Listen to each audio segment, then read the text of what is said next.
Curiosidade sobre Filemão aqui é o seguinte, veja só, Filemão só tem um capítulo, né? Às vezes a gente tem uma curiosidade, mas eu devo falar Filemão 1:12, Filemão 1:13? Não, se só tem um capítulo, você pode falar simplesmente Filemão, por favor, lê para mim Filemão 3. Só isso. Então a pessoa subentende daí que é já o versículo 3, por quê? Porque não tem capítulo, não tem necessidade, né? As Bíblias, principalmente aquelas que são assim digitais, elas usam essa nomenclatura para seguir uma regra, é um padrão, mas isso não é necessário. Então você pode falar, olha, leia para mim Filemão 3, leia para mim Filemão do 7 até o 10, assim por diante, não tem problema. Outros livros que só tem um capítulo na Bíblia também são Obadias, o próprio Filemão que a gente está hoje estudando, que vai encerrar hoje também, 2 João, 3 João e também aqui o livro de Judas. Então é uma curiosidade para você aí expandir seus conhecimentos teológicos, né? Isso é importante. Bom, de qualquer maneira, vamos conversar aqui dois assuntos. Na verdade, tem Paulo aí no meio, né? Paulo está fazendo meio de campo entre Onésimo e Filemão. E quem eram esses na fila do pão, né? Como a gente fala, quem era Filemão e quem era Onésimo na fila do pão, né? Filemão. Até a gente pode dizer aqui, né, que a gente tem todo um desejo de compreender isso. Por quê? Porque a Bíblia vai ensinar para a gente, num capítulo só, uma lição muito importante para nós, que é justamente a do perdão e também de você superar coisas do passado. Então isso é importante. Filemão, ele não era um apóstolo, nem algum missionário itinerante, era um leigo influente lá da igreja, uma pessoa de posses, né, e que vivia lá na cidade de Colossos. Se você pegar bem aquele mapa que eu passei, você vai ver Roma no canto esquerdo, lá em cima, assim, do lado esquerdo. Aí depois você vai ver Éfeso, o da direita, né, um pouquinho abaixo. E depois mais à direita, na mesma linha ali, você vai ver Colossos. Então você vai ter uma ideia. Aí eu mandei o mapa para você poder perceber. Isso é uma linha inclinada que começa em Roma, vai descendo, chega em Éfeso e depois um pouquinho mais para a direita é Colossos. A distância entre Colossos e Éfeso é mais ou menos 1.600 quilômetros. Imagina, é chão pra caramba. Então, o que acontece? O Filemão, ele era um homem rico, né, como nós estamos aqui analisando, era um senhor de escravos, como Onésimo, inclusive, e era proprietário de uma grande casa, uma casa suficientemente grande, porque também abrigava ali uma igreja local. E aqui eu estou lembrando, né, se ele se reunia na sua casa, das nossas células. A gente tem aqui, não é o Jaimon, né, que é líder de célula aqui da nossa igreja, mas é o Filemão. Então, aqui só para fazer esse trocadilho também, que hoje a gente vai ter um outro trocadilho, essa questão de se reunir nas casas. Então, o que acontece? O Jaime está me olhando ali, meio cara feia, mas só está tá dando joinha, brincadeira. Então tá bom. De qualquer maneira é o seguinte, o Paulo chama o Filemão de amado cooperador. Então ele era um fruto do ministério de Paulo, provavelmente lá convertido em Éfeso, e era conhecido pela fé e pelo amor que ele reanimava o coração dos santos. Olha só que beleza. É o que a gente faz aqui na sala de oração uns com os outros. Nós reanimamos o coração uns dos outros porque a gente tem esse desejo de caminhar junto. Então, diferente de personagens ali como Pedro, Barnabé, né, que são sempre mencionados ali em vários lugares do Antigo Testamento, o que acontece? Aqui a gente vai perceber que o Filemão, ele é mencionado aqui nesse livro de modo maior, né, digamos assim, de forma mais contundente, mas também indiretamente ali em Colossenses 4:9. Então Paulo vai dizer ali que o escravo, o Onésimo, né, o escravo de Filemão é um de vocês, e ele estava retornando para lá com o Tíquico. Então é nessa menção que a gente vai perceber que Filemão também é mencionado em Colossenses capítulo 4, versículo 9. Eu vou ler aqui para vocês. Ele irá com Onésimo, fiel e amado irmão, que é um de vocês. Eles irão contar-lhe tudo o que está acontecendo aqui. Então, olha só, né? Vai contar boas novas, vai contar coisas de mudança, coisas que estão acontecendo que só Deus pode fazer. Então, está levando essas informações ali, o Onésimo está levando para esse Filemão que é senhor dele. E o Onésimo, quem que é o Onésimo na fila do pão, já que a gente está conversando com ele? Onésimo era um escravo. Naquela época, vocês já sabem que tinha escravidão, que não era por raça, mas era ali por conquistas, né? Conquistas ali do povo romano. Era questão também de pessoas que já nasciam escravas, ou de dívidas também. Então, nesse sentido, o que acontece?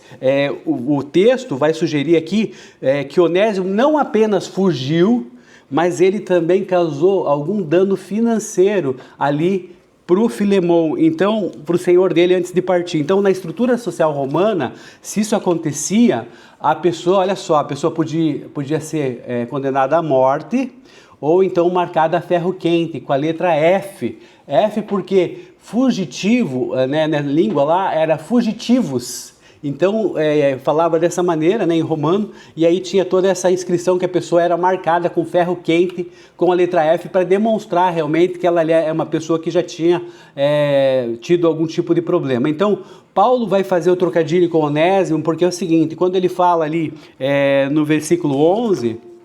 Deixa eu só abrir aqui uma pessoa que está querendo entrar. Ana Nery, que bom. Ali no versículo 11, ele vai dizer o seguinte.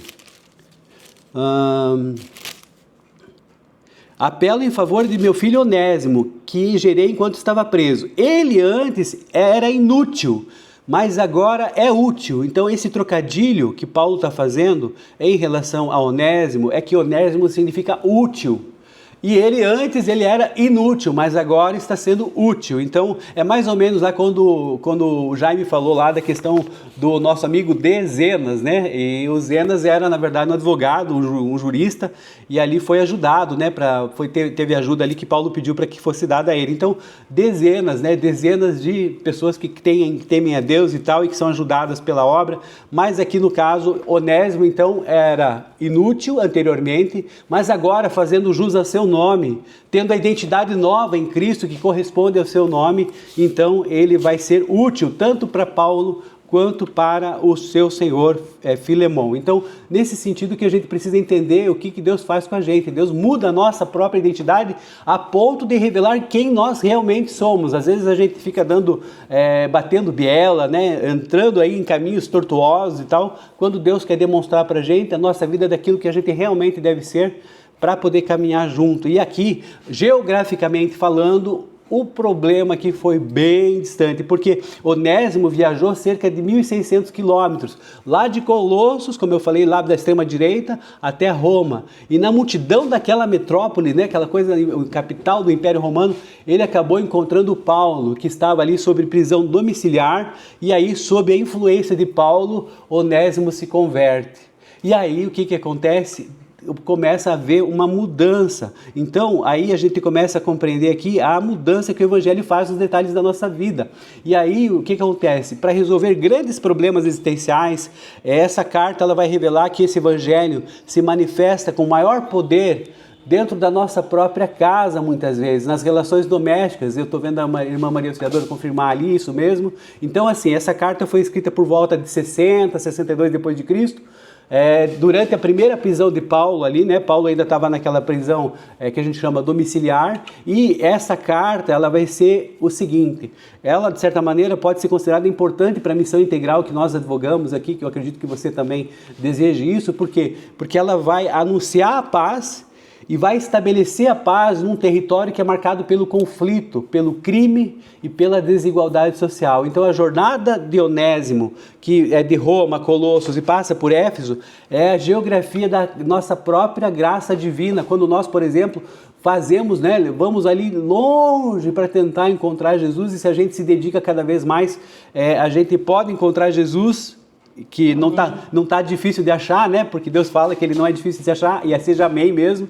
E aí ele promove uma mudança, uma dignidade na nossa vida, ele muda a história que nós tínhamos e ele dá novas perspectivas. Então, nesse sentido, Paulo aqui vai dizer, né, aqui começando aqui de certa maneira, que o Filemon é o amado cooperador, que tinha a célula na casa da gente. Olha a célula aí chegando, né? E aí o que acontece? Filemon reanimava o coração de todos, isso é importante trazer para ele, e Paulo vai fazer um apelo para a graça, não pela imposição. Veja só, Paulo tinha o poder, inclusive ele dá uma cutucadinha ali, se você viu, né? Eu sei que você deve a própria vida, mas eu vou, né, só pedir isso. Então é mais ou menos assim que Paulo está sendo bem contundente, para que ele possa, de certa maneira, né, fazer esse favor e aí perdoar o seu irmão na fé. Então o que acontece agora é uma ressignificação.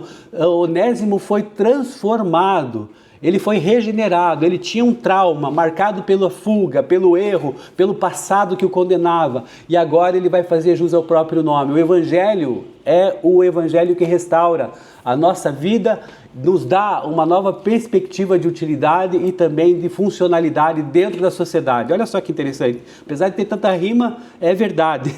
E nesse sentido a gente vai ficando, né, feliz e com alegria e tendo essa felicidade. Finalizou, então brincadeira. Mas de qualquer maneira, essa ressignificação é importante porque o sofrimento, ele pode ser ressignificado. Eu vou me estender um pouquinho mais hoje, porque eu quero explicar para vocês uma coisa. Eu quero dizer para vocês um testemunho meu. Quando eu era pequeno, do tamanho de um botão, não era tão assim, tão pequeno, mas a minha mãe chegou um dia para mim e falou assim: filho, a mãe conseguiu a melhor coisa que você queria. Eu falei assim: mãe, uma bicicleta? Não. Um curso de inglês. A minha mãe está aí de testemunha, ela vai ser testemunha aqui do que eu estou falando. E é o seguinte, eu me sentia muito frustrado porque eu conseguia aquele curso de inglês, era antigamente no CNA, Centro Norte-Americano, era no centro ali de Curitiba, era o tempo que a gente tinha que ir lá na escola para apertar o gravador lá e ficar ouvindo com fone de ouvido as aulas, né, as aulas de inglês, não sei se você é dessa época, acredito que seja, né, e a gente tinha toda uma dificuldade, e eu comecei e tal, eu estava impactado, só que eu me senti discriminado, porque tinha um pessoal lá que tinha mais dinheiro que eu, para pagar a passagem era uma dificuldade, e também porque eu me sentia, por exemplo, na hora do lanche, eu não tinha como comprar alguma coisa, um refrigerante, uma coxinha, um pastel, alguma coisa, e lá tinha, bem do ladinho, tinha uma lanchonete. A verdade é que eu abandonei aquele curso de inglês.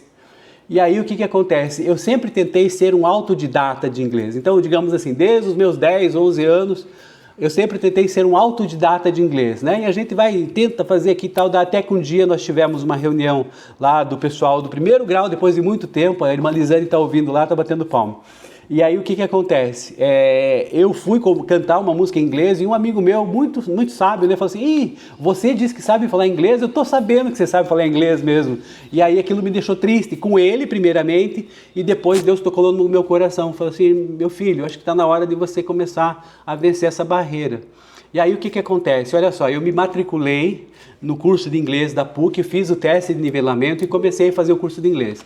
Demorou 2, 3 anos, eu consegui concluir aquele curso e a cada semestre eu fazia questão de mostrar o diploma, por cada semestre, né, que acabava, eu fazia questão de mostrar o diploma para o meu sogro, que Deus o tenha, né, ele está lá na conta de Deus hoje, e para minha mãe também, e pude fazer isso com a maior alegria, né, minha mãe está confirmando ali, está fazendo o sinal de sim, para dizer o seguinte, que aquilo que me deixava triste lá no passado, que teve um irmão no meio do caminho, a minha mãe até está fazendo o joinha dela com amor ali, e que me deixou numa situação difícil, eu ressignifiquei essa situação que me afligia lá atrás, porque eu dizia que sabia falar inglês e não sabia, e eu sabia e tinha insegurança. Esse amigo meu me confrontou, continuo amando ele, né? É o Coruja, o apelido dele, e a gente continua seguindo firme aqui, e eu tive possibilidade, que Deus me deu a graça, né, de mostrar para o meu sogro, ainda em vida, para minha mãe também viva, essa vitória, que ela tinha me dado aquele presente lá atrás, que eu, de certa maneira, o desmereci, por algumas situações que eu já coloquei aqui a vocês, mas eu ressignifiquei esse problema que eu tive lá atrás. Eu quero conclamar você. Se você tem alguma coisa que está doendo no seu coração, que tem uma situação que está mal resolvida, que você nunca teve, que foi um sonho que você guardou no bolso, foi uma dificuldade que você não conseguiu vencer, eu quero pedir que você restaure isso, que você ressignifique isso. Um outro exemplo aqui, vou me estender um pouquinho mais, é sobre uma câmera que nós fomos viajar, eu e a Cris, nós fomos viajar lá para os Estados Unidos, e aí o que acontece? Eu comprei uma câmera, mas eu insisti tanto para a Cris para comprar essa câmera. Eu já falei isso para a irmã Eliane, já falei isso para o pastor China, como é um testemunho. E essa câmera, como eu queria naquela época fazer lá muitos vídeos para a questão política e, né, fazer e tal, mas eu voltei tão desanimado, porque daí foi a questão pós-eleição, né, eu não tinha ganho, aquela coisa toda, e você sabe como é que são essas coisas. Aí eu deixei ela num canto, tentei vender ela pela OLX, levei um monte de golpe, quase que eu caio nesses golpes. Eu vou dizer que sim para você, que não foi 1, 2, 3, não, foi uns 7, 8 pessoas que me enrolavam e queriam que eu mandasse a câmera e não iam me dar o dinheiro. Daí eu tentei vender para pessoas mais próximas, inclusive joguei a preço de banana, não teve jeito. Aí eu falei: Deus do céu, daí sabe o que Deus me tocou? Deus me tocou no coração, falou assim: cara, por que você não grava as lives que a gente faz aqui? Por que você não grava a forma que você faz, de repente fazer uma pílula teológica? Eu ressignifiquei isso, então essa câmera chama-se DJI Osmo Pocket Combo 3. Olha só que nome bonito, mas é uma câmera muito boa e ela está me ajudando a fazer os vídeos. Então eu quero dizer para vocês que a qualidade que vocês veem, algumas vezes ela não fica tão boa porque a questão de iluminação que eu ainda não compreendo, mas a qualidade delas e o seguir a gente, por exemplo, de você fazer um movimento e tal, e ela seguir esse movimento, é decorrente disso. Então olha só, 2 testemunhos de uma ressignificação, que foi o que aconteceu aqui, com Onésimo e com Filemão e com Paulo. Então é um testemunho, a irmã Nanete está confirmando, a irmã Lisane também, para que nós tenhamos essa possibilidade, nós nos fortaleçamos, para que a gente entenda que Deus, enquanto a gente tiver fôlego de vida, a gente pode ter a mudança das nossas vidas. Você veja só como o evangelho ele pega um senhor de escravo, uma pessoa que é bem abastada. Na igreja nós temos pessoas que têm muitas posses, e ele pega um escravo, uma pessoa que nada tem a não ser a própria vida, e ele transforma isso de uma maneira que as coisas elas se igualem no evangelho. Então olha só que evangelho restaurador, o poder desse evangelho. E aí a gente podendo entender o que aconteceu aqui nesse caso, né? Inclusive, só para vocês saberem, a Bíblia não fala sobre a finalização dessa relação, mas a tradição fala que inclusive o próprio, eu não sei se o Filemão, ele se tornou bispo lá da cidade de Colosso, uma coisa assim. Na tradição existe um livro que é de um historiador, eu não me lembro o nome dele agora, mas assim, existe esse entendimento dessa tradição que existe para a questão da finalização desse processo. Possivelmente tenha, né, o perdoado, né, o Filemão tenha perdoado Onésimo, e aí tem essa questão toda. Gente, Onésimo, ele era um escravo, ele fez algum dano lá para o senhor dele, mas ele enfrentou a dificuldade do passado dele, correu, fugiu 1.600 quilômetros para tentar, né, fugir daquilo que tinha acontecido. Quando ele encontra Paulo, né, Jesus o confronta, e aí você tem 2 situações: você pode fugir, continuar fugindo, ou você pode encarar o seu passado de frente. Então, Onésimo, com a sua dignidade, né, pegou, venceu, foi chamado de irmão, foi trazido para dentro, teve aquela sensação de pertencimento e teve força para levar não só essa carta, mas outras cartas também aos Efésios, outras cartas, se não me falha a memória, aos Colossenses também, e fazer essa mudança na vida dele, na vida do seu Senhor, restaurar relacionamentos que estavam ali perdidos, que tinham deixado muita tristeza, né?